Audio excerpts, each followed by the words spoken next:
10 months since Lebanon and Israel signed this maritime border deal, brokered, of course, by the US. And it seems there is a glimmer of hope, a new page, as the energy minister describes it. Your response to the arrival of this drilling rig and the imminent start to offshore oil and gas exploration. Tell us more.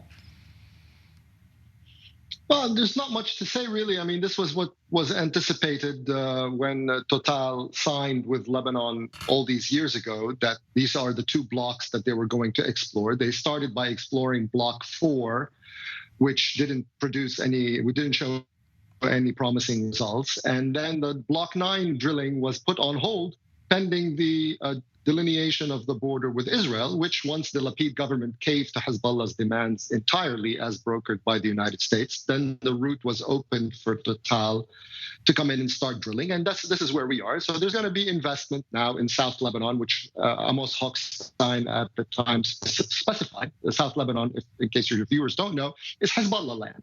So, I mean, all of Lebanon is Hezbollah land, specifically South Lebanon is Hezbollah land. So now we're going to see this investment, and already the political class is dividing the money before they even get anything out of the extraction. But basically, that was what's anticipated. That was part of the deal. That, in the words of a State Department official in 2020, that this was going to be free money for Lebanon. So now I think they're all preparing to receive money. How much money remains to be seen.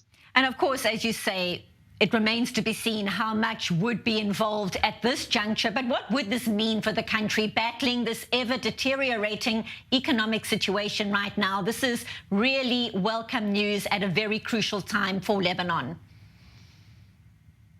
Well, it's unclear if that's the case. I mean, first of all, because we don't know how much money comes out. Second of all, just because money comes out doesn't necessarily mean that it's going to be invested well in the country in any significant way that helps the population, which incidentally, I mean, it's not, you're presenting in the report a much more dire situation than was actually the case if you just look back at the summer season in Lebanon, where every restaurant, every hotel, every sea resort, every bar, every music festival were booked to the hilt with remittances from overseas, from the diaspora back to the 7 billion mark, the pre-crisis mark, and with foreign governments pumping an average of 1.5 to 2 billion a year in aid.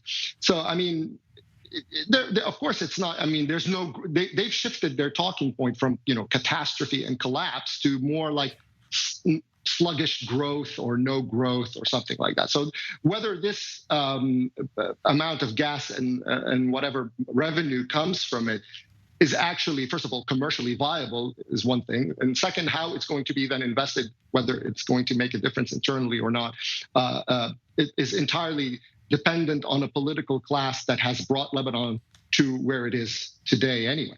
Well, it certainly, as you have alluded to, will be important to see if the investment impacts the man and woman in the street, not only the other echelons in the country right now. Very briefly, is there a likelihood that a positive development offshore, so to speak, could impact relations in a positive way on land in terms of Israel and Lebanon right now, or is that too optimistic at this juncture? Very briefly, please.